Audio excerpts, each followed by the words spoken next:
आप अपना भविष्य नहीं बदल सकते, पर अपनी आदतें तो बदल सकते हैं, और बदली हुई आदतें आपका भविष्य बदल देंगी।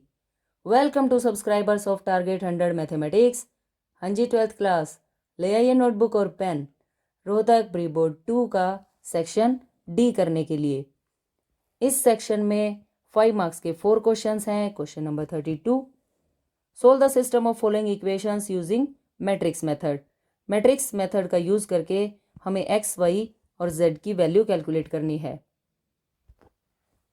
सबसे पहले इनके कोफिशिएंट से आपको मैट्रिक्स बनानी है। 2 3 3 यहाँ लिखा, 1 - 2 1, सेकेंड 3 - 1 - 2, ये बन गई थर्ड रो। ओके, और एक्स वाई जेड ऐसे लिखना है। और जो बी मैट्रिक्स है वो 5 - 4 और 3 को कॉलम मैट्रिक्स में लिखने से बन जाएगी। डिटरमिनेंट कैसे कैलकुलेट करते हैं? सबसे पहले आपने 2 लिखा यहाँ पर, और उसके बाद ये रो और ये कॉलम हटाने के बाद आपको जो ये 4 नंबर दिखाई दे रहे हैं इनका क्या लेना है? डिटरमिनेंट। ओके, उसके बाद आपको लिखनी है सेकंड वैल्यू। सेकंड वैल्यू के आगे हमेशा माइनस लगता है। और ये कॉलम और ये रो हटाने के बाद जो आपको ये 4 नंबर दिखाई दिए, ये वाले, हमें उनका डिटरमिनेंट कैलकुलेट करना है।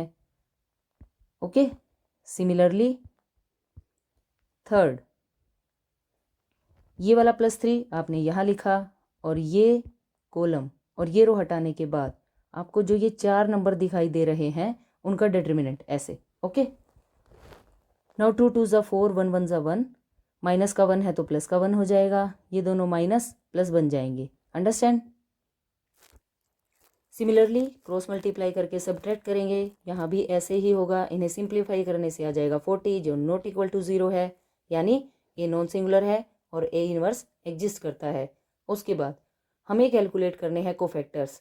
कोफैक्टर्स के लिए मैं हमेशा एक शॉर्ट ट्रिक बताती हूँ कि आपको 2 लाइन बनानी है, A11 A12 A13, यहाँ 21 2 2 2 3 3 1 3 2 3 3। ऐसा करने से क्या होगा? ओड नंबर्स, इन दोनों का सम 1 + 2 3 ओड नंबर आता है। ये भी ओड नंबर है, इनका सम भी ओड है। ओड वाले सारे एक तरफ हो जाएंगे, और जो भी ओड नंबर्स होते हैं हमें उनके सामने क्या लगाना होता है? माइनस। यहाँ पर हम सब के आगे पहले से ही माइनस लगा देंगे। ऐसा करने से क्या होगा? माइनस की कोई गलती नहीं होगी। ओके, अब बताइए, पहले 3 को फैक्टर तो यही होते हैं, 5 -5 और 5, 5 -5 और 5, लेकिन डबल माइनस होने की वजह से ये +5 बन जाएगा। ओके, अब हमें A21 का कोफैक्टर चाहिए, तो आ जाइए वापस मैट्रिक्स पर। A21 का क्या मतलब है? A21 का मतलब है सेकंड रो, ये है सेकंड रो और ये फर्स्ट कॉलम। इन्हें हटाने के बाद आपको जो ये 4 नंबर दिखाई दे रहे हैं 3 3 -1 -2, इनका डिटरमिनेंट कैलकुलेट करना है। 3 3 -1 -2, इसकी वैल्यू -6, इनकी वैल्यू -3 आएगी, लेकिन पहले ही माइनस है तो हमें भी माइनस करना है। क्या बन जाएगा? +3। आंसर क्या आया? -3। देखिए, ये रहा -3, लेकिन एक माइनस और लगा है तो आंसर क्या आ जाएगा? +3। सिमिलरली आप ये सभी कोफैक्टर्स कैलकुलेट कर लेंगे। एडजॉइंट क्या होता है? इन सभी कोफैक्टर्स को इनकी पोजीशन पर लिखा और उसका ट्रांसपोज। ट्रांसपोज का मतलब फर्स्ट रो का फर्स्ट कॉलम, सेकंड रो से सेकंड कॉलम और थर्ड रो से third column. Okay, A inverse का क्या रूल होता है? 1/डिटरमिनेंट ए इंटू एडजॉइंट ए। ये डिटरमिनेंट की वैल्यू लिख दी और ये मैट्रिक्स आप एज इट इज़ यहाँ लिख देंगे। अंडरस्टैंड? हमें कैलकुलेट करनी है एक्स की वैल्यू। एक्स होता है A inverse B. A inverse की वैल्यू ये वाली यहाँ लिखेंगे, और बी बिल्कुल स्टार्टिंग में जो आपने ये मैट्रिक्स बनाई थी ये इसके साथ मल्टीप्लाई कर दी जाएगी। मल्टीप्लाई कैसे करते हैं? एरो का निशान लगाकर ऐसे, यानी फर्स्ट रो की इस कॉलम से जब आप कोरस्पॉन्डिंग एलिमेंट्स की मल्टीप्लाई करेंगे तो देखिए 5 5 ज़ा 25, 3 और -4 की -12, 9 और 3 की 27। ओके, सिमिलरली ये रो आ जाएगी और ये, इन्हें आप ऐड और सब्ट्रैक्ट करेंगे, 40 80 माइनस 40 आएगा, ये डिवाइड में 40 है, हर नंबर को 40 से डिवाइड करेंगे, 1 2 minus 1, so x is equal to 1, y is equal to 2 और z इज इक्वल टू -1 आ जाएगा। ओके, नाउ क्वेश्चन नंबर 33, ये इंटीग्रल कैलकुलेट करना है, बड़ा ही सिंपल सा सवाल है।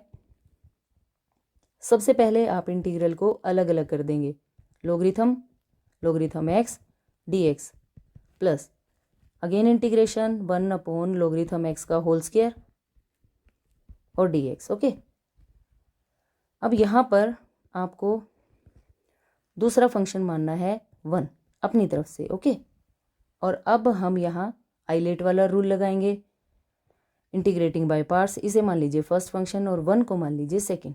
ओके, रूल क्या कहता है, first function as it is, second का इंटीग्रेशन, 1 का इंटीग्रेशन क्या होता है x माइनस फर्स्ट का डेरिवेटिव, इस फंक्शन का हमें डेरिवेटिव करना है, लोगरिथम x का डेरिवेटिव क्या होता है 1 by logarithm x, logarithm x का डेरिवेटिव 1 बाय x होता है। अब यहाँ इस लोगरिथम के साथ एक डबल लोगरिथम है, कोई बात नहीं, हमारे पास सिर्फ ये हट जाएगा, ये तो बचेगा। ओके, और अब हमें इसे छुपा लेना है और लोगरिथम x का एक बार और डेरिवेटिव क्या होगा 1 बाय x, वो भी लिखना है। ओके, ये आ गया लोगरिथम x का derivative, first function as it is, second का इंटीग्रेशन, फर्स्ट का डेरिवेटिव, सेकंड का इंटीग्रेशन, 1 का इंटीग्रेशन x और इस सारे का एक बार फिर से इंटीग्रेशन, प्लस में ये वाली term as it is. Okay, x से x कैंसिल हो जाएगा, ये टर्म भी लास्ट तक ऐसे ही चलेगी, इसे हम और सिंप्लीफाई नहीं कर सकते, सिर्फ आपको ये टर्म संभालनी है। इसके लिए हम क्या करेंगे, एक बार फिर से इसमें इंटीग्रेटिंग बाय पार्ट्स लगेगा। कैसे लगेगा, 1 बाय लोगरिथम x, यहाँ भी आप सेकंड फंक्शन को एक बार 1 मान लेंगे। ओके, प्लस ये वाली वैल्यू एज इट इज़, ये वैल्यू एज इट इज़। अब यहाँ पर ये फर्स्ट फंक्शन है, ये सेकंड फंक्शन है, लगाइए formula, first function as it is, second का इंटीग्रेशन 1 का इंटीग्रेशन x प्लस फर्स्ट का डेरिवेटिव 1 बाय लोगरिथम x का डेरिवेटिव होता है -1 बाय लोगरिथम x का स्क्वायर। जैसे आप 1 बाय x का डेरिवेटिव बताते हैं -1 बाय एक्स स्क्वायर, ऐसे ही 1 बाय लोगरिथम x का डेरिवेटिव -1 बाय लोगरिथम x का स्क्वायर हो जाएगा। Okay, d by D X of, understand. और अब हमें इसे हम हटा देंगे, 1 अपॉन लोगरिथम x में से हम लोगरिथम x को हटा देते हैं, मतलब 1 अपॉन को हटा देते हैं। अब हमारे पास बचा है सिर्फ लोगरिथम x, लोगरिथम x का एक बार फिर से आपको डेरिवेटिव करना है, क्या होगा 1 बाय x। ओके, और इस 1 का इंटीग्रेशन, यानी यहाँ फिर से x आएगा और इस सारे का एक बार फिर से इंटीग्रेशन, ब्रैकेट बंद, और ये वाली टर्म जो ऊपर से चली आ रही है वो यूं की यूं आपको यहाँ लिखनी है प्लस लगा के, x से x कैंसिल हो गया, ये माइनस, यहाँ भी तो माइनस आएगा ना, क्योंकि फॉर्मूले में माइनस होता है, ये माइनस इस माइनस के साथ मिलके प्लस आंसर बनाएगा। तो चलिए अब मैं इसे प्रॉपर पूरा लिख देती हूँ, जिसको हम ऐसे लिख रहे थे कि एरो से एज इट इज़ लिखो, कंप्लीट स्टेटमेंट, लोगरिथम x, और ये वाला x आप चाहें तो आगे लिख सकते हैं, ब्रैकेट के बाहर माइनस है तो अंदर के साइन चेंज हो जाएंगे, -x अपॉन लोगरिथम x, ये डबल माइनस क्या बन चुका है प्लस, और इस माइनस की वजह से ये अगेन क्या बन जाएगा minus, integration dx over logarithm x का होल स्क्वायर, और प्लस लगाकर ये जो टर्म शुरू से चली आ रही है ये यूं की यूं हम लिख देते हैं, dx ओवर लोगरिथम x का होल स्क्वायर। फ़ायदा क्या हुआ, ये दोनों टर्म्स कट गई और ये आंसर आ गया। ओके, यानी x logarithm x minus X upon logarithm X plus C, which is required answer. Understand? Now next question. इसी क्वेश्चन की चॉइस में हमारे पास ये दूसरा क्वेश्चन है, हमें ये इलिप्स का एरिया बताना है, जितना एरिया इस इलिप्स ने इनक्लोज किया।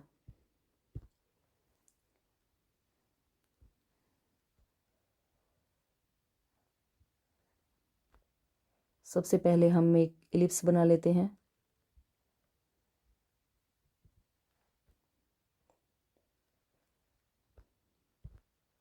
और इलिप्स की इक्वेशन है ये X square by A square plus Y square by B square is equal to 1, यानी एक्स पर इंटरसेप्ट कटा है ए, यानी यहाँ पर है ए 0, और वाई पर इंटरसेप्ट है बी, यानी ये है 0 बी, ये है ओरिजिन। हमें ये सारा एरिया कैलकुलेट करना है, और ये सारा एरिया कैलकुलेट करने के लिए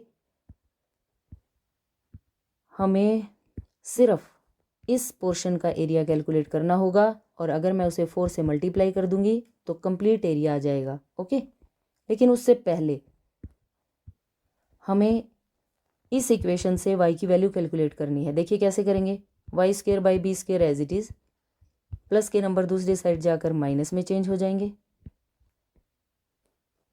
एलसीएम, ये हमने एलसीएम लिख लिया। बी स्क्वायर डिवाइड में है, डिवाइड वाले नंबर दूसरी साइड जाकर मल्टीप्लाई में चेंज हो जाएंगे, और यहाँ बचेगा वाई स्क्वायर। वाई की वैल्यू कैलकुलेट करने के लिए हमें लेना पड़ेगा अंडर रूट। ओके, और जब भी आप अंडर रूट लेते हैं तो प्लस माइनस के 2 आंसर आते हैं, B square A square minus x square divided by A square. अब अंडर रूट में क्या होगा, ये वाला स्क्वायर और ये वाला स्क्वायर तो कट जाएगा, यानी बी बाई ए, और इसके ऊपर under root as it is. क्योंकि बीच में माइनस है इसलिए ये दोनों स्क्वायर बचेंगे, कटेंगे नहीं। वाई की इस वैल्यू में से हम सिर्फ प्लस वाली वैल्यू यूज़ करेंगे। क्यों? क्योंकि फर्स्ट क्वाड्रेंट में ऑल पॉजिटिव होता है। चलिए अब हम बताते हैं रिक्वायर्ड एरिया। 4 टाइम्स करना है, कौन से एरिया का, देखिए ध्यान से। लिमिट जाएगी 0 टू ए, 0 से ए, वाई डी एक्स। आप एक्स एक्सिस में काम कर रहे हैं तो यहाँ पर डी एक्स आएगा, और अगर यहाँ डी एक्स आएगा तो इधर वाई आएगा, इसीलिए हमने ये वाई की वैल्यू कैलकुलेट की थी। लिमिट जाएगी 0 से ए, 4 0 से ए, सिर्फ पॉजिटिव वैल्यू आप लिखेंगे, b by a under root a square minus x square, और साथ में d x. B by a तो कॉन्स्टेंट है, आप इसे बाहर लिखिए, और a square minus x square के अंडर रूट का इंटीग्रेशन डायरेक्ट फॉर्मूला होता है x/2 statement as it is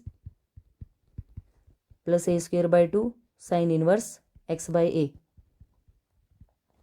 limit put करनी है 0 से a, 4b by a as it is. अगर आप ये लिमिट अब अपर लिमिट माइनस लोअर लिमिट होती है, जहाँ जहाँ x है वहाँ आपको एक बार a और एक बार 0 पुट करना है। इस x के प्लेस पर जब आप a रखेंगे तो ये सारी वैल्यू 0 हो जाएगी। अब हम यहाँ पर a रखेंगे, a square by 2 sine inverse a by a का मतलब क्या हो जाएगा 1, और माइनस में आपको x के प्लेस पर अब 0 लिखना है। जब आप यहाँ 0 लिखेंगे ये सारी टर्म ख़त्म, यहाँ x के प्लेस पर 0 लिखेंगे तो ये सारी वैल्यू ख़त्म, यानी कुल मिला के सिर्फ 0 बचेगा।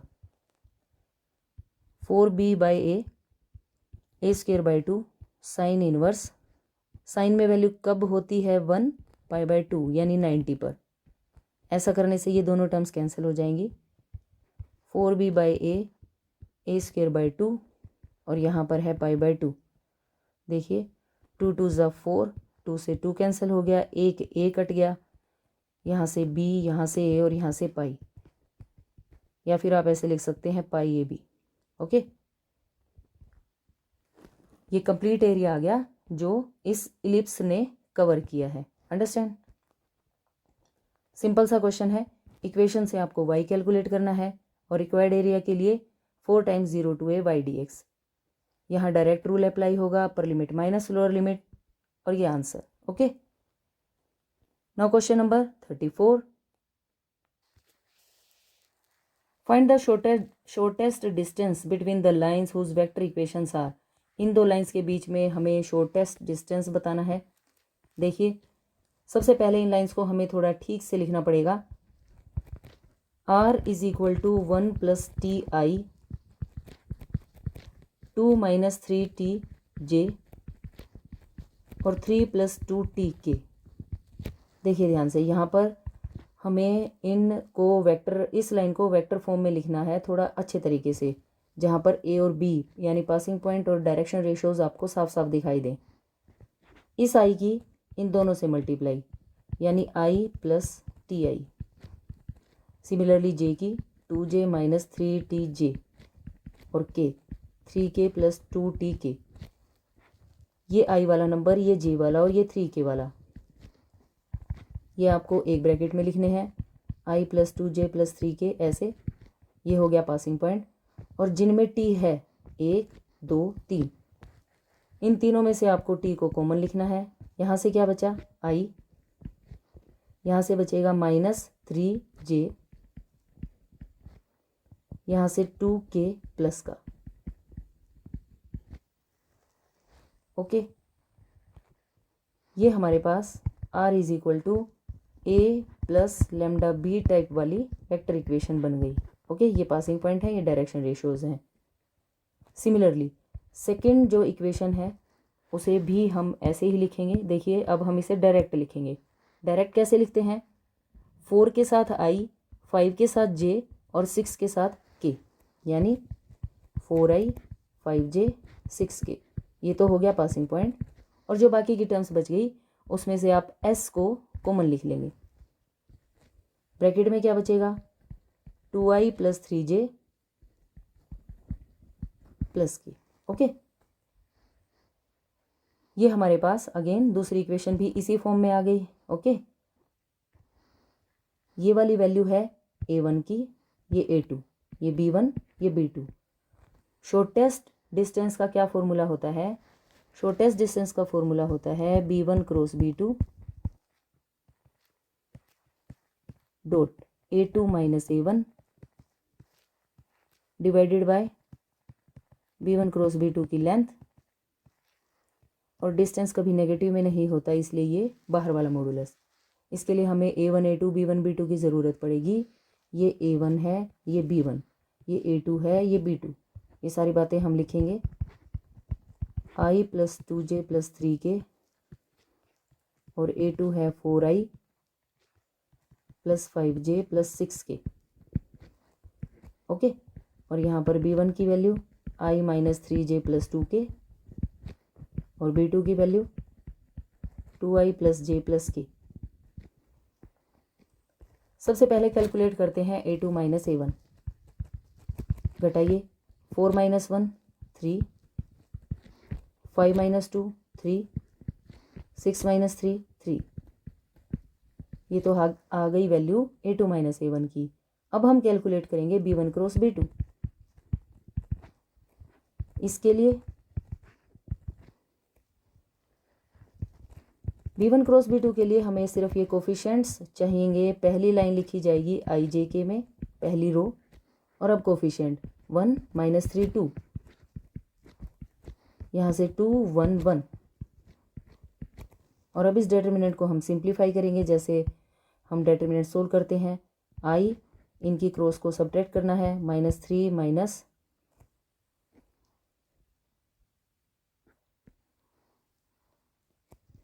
v2 को देखिए, ये था 3j, यहाँ पर 3j आएगा, तो यहाँ भी 3j हो गया, ये वैल्यू भी 3 आएगी। ओके, चलो 3 2 ज़ा 6, फिर j के सामने माइनस।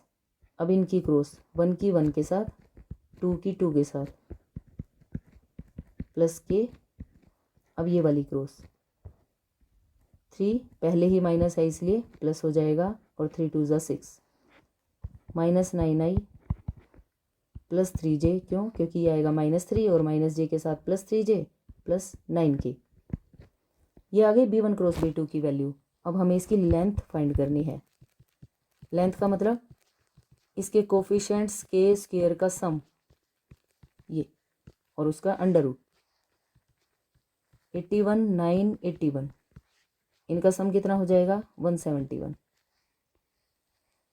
अब हम शॉर्टेस्ट डिस्टेंस का ये फॉर्मूला ये वाला फॉर्मूला यहाँ लिखेंगे कि B1 क्रॉस B2 की dot product A2 minus A1 के साथ करना divided by B1 cross B2 की लेंथ लिख देना और इस सारी टर्म का मॉडुलस। ओके, अब B1 क्रॉस B2 की क्या वैल्यू है ये वाली यहाँ लिखेंगे A2 माइनस A1 ये रहा सब में 3 है minus 9i plus 3j plus 9k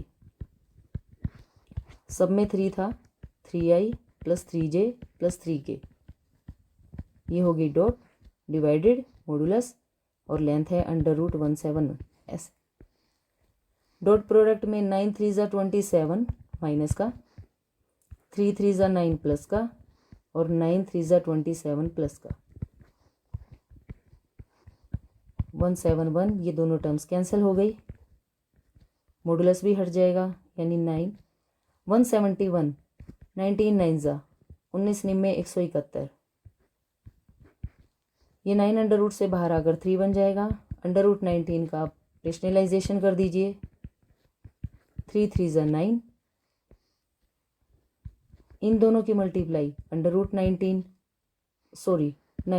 under root 19 तो सिर्फ न्यूमरेटर में बचेगा यानी 3/19 अंडर रूट 19 यूनिट्स ये आ गया शॉर्टेस्ट डिस्टेंस। ओके, इसी क्वेश्चन की चॉइस में हमारे पास एक और क्वेश्चन है find the vector equation of the line. ये पासिंग पॉइंट दे रखा है और जो रिक्वायर्ड लाइन है वो परपेंडिकुलर है इन दोनों लाइंस के। सिंपल सी बात है, आपको वेक्टर इक्वेशन बनानी है। वेक्टर इक्वेशन इस टाइप की होती है, ये होता है पासिंग पॉइंट और ये होती हैं डायरेक्शन रेशोज।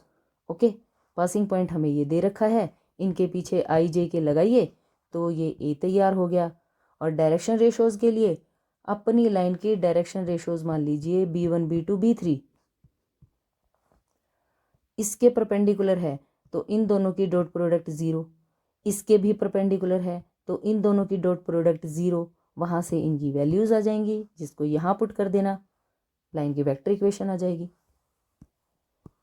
5 नंबर के सवाल के लिए तो इतनी मेहनत तो करनी ही बनती है ना।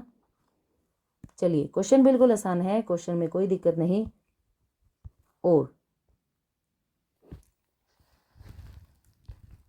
Vector equation of required line, जो हमें लाइन चाहिए उसकी वेक्टर इक्वेशन क्या है, R is equal to A plus lambda B.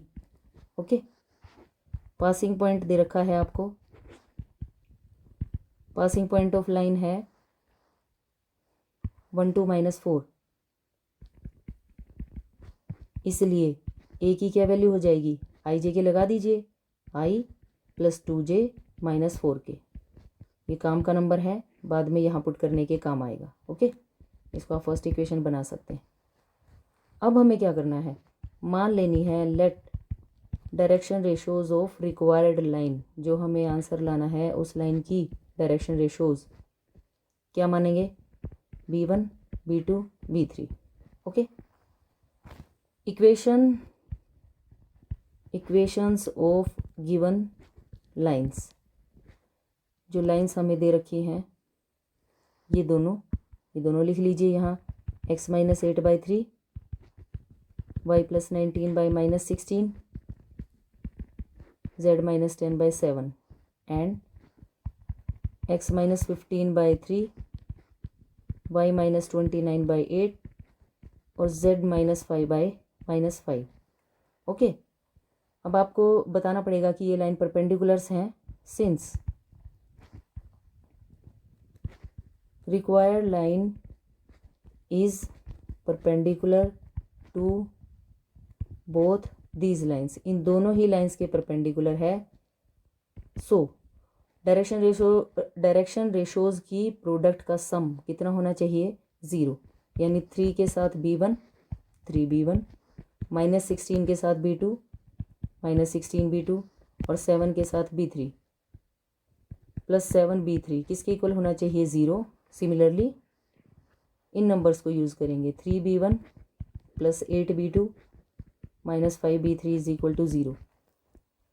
इन दोनों इक्वेशंस को कैसे सोल्व करते हैं, B1 अपॉन B2 अपॉन और B3 अपॉन।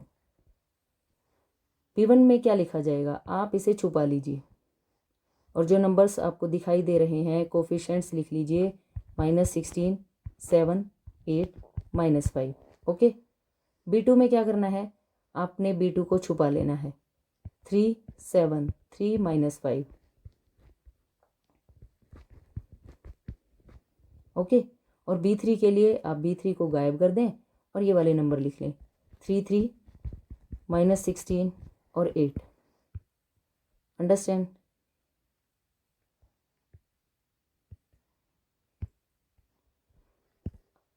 अब हमें क्या करना है, एरो का निशान देखना ध्यान से, ये ऐसे जाता है, ये ऐसे और फिर ये ऐसे। कीजिए मल्टीप्लाई, 16 5 ज़ा 80 माइनस माइनस प्लस और 8 7 ज़ा 56 माइनस करना है। B2 पहले ये वाली प्रोडक्ट होगी 7 3 ज़ा 21 माइनस ये है 5 3 ज़ा 15। ये यहाँ पर -5 था, हमने सिर्फ 5 लिखा, यहाँ -5 आएगा और डबल माइनस क्या बन जाएगा +15 इज इक्वल टू B3 8 3 ज़ा 24 16 3 ज़ा 48, पहले ही माइनस है तो क्या बन जाएगा +48। इन्हें सिंप्लीफाई करेंगे 24 36 72। 12 के टेबल से ये सभी कट रहे हैं, 12 2 ज़ा 12 3 ज़ा 12 6 ज़ा। ओके। यानी हमारी लाइन की डायरेक्शन रेशोज़, रिक्वायर्ड लाइन की डायरेक्शन रेशोज़ आर क्या आ गई 2 3 6। इसका मतलब बी क्या बन गया 2i + 3j + 6k। इसको बना दीजिए थर्ड और देखिए इसे काम का बना के आए थे ना, इसे लिख दीजिए सेकंड। सेकंड से a की वैल्यू और थर्ड से b की वैल्यू आप 1 में पुट कर दीजिए using equation 2 and 3 in 1। r की क्या वैल्यू आ जाएगी i + 2j - 4k plus lambda 2i + 3j + 6k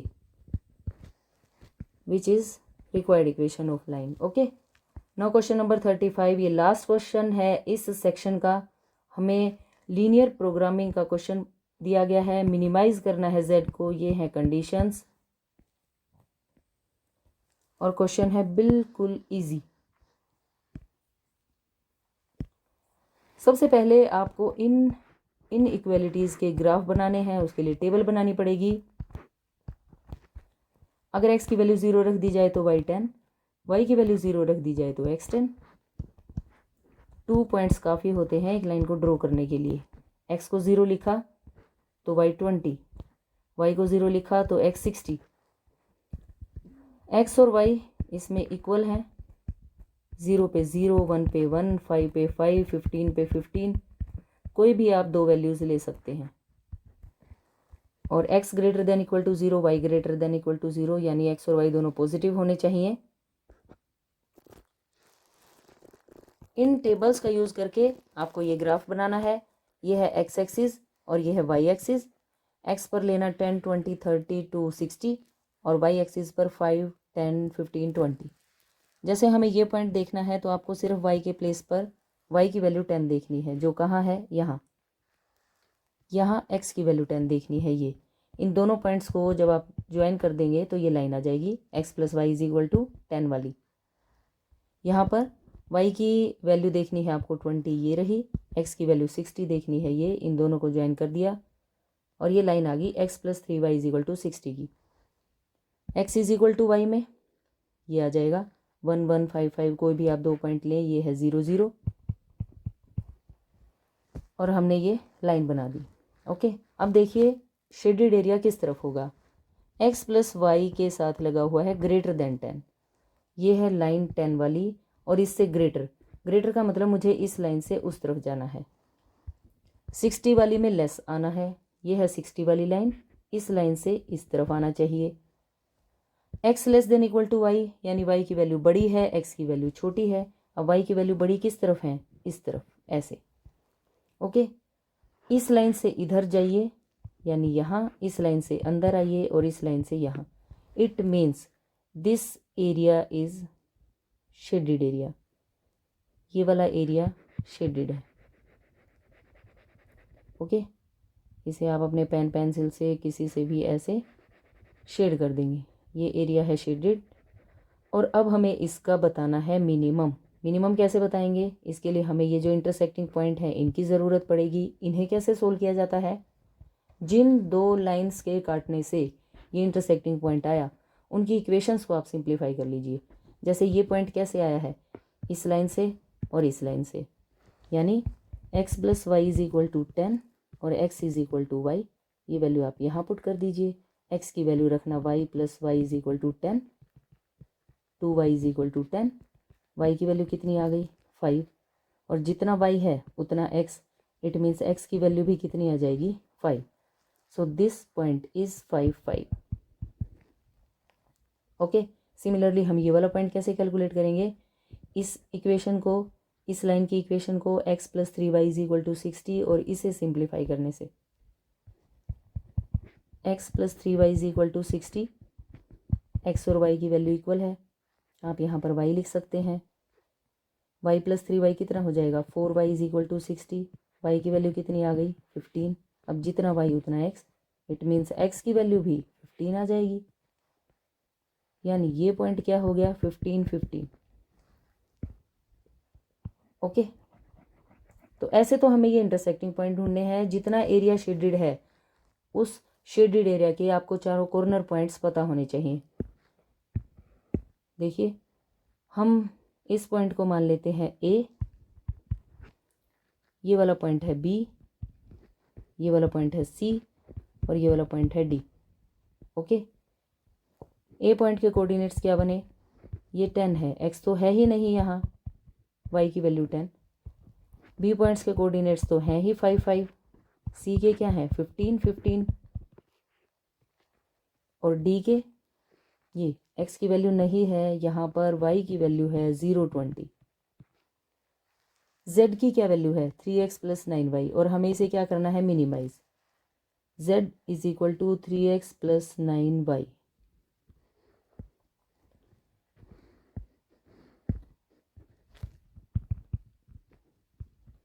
x plus 9y, x और y के प्लेस पर ये वैल्यूज पुट करनी है हमें। तो चलिए देखते हैं z क्या आएगा।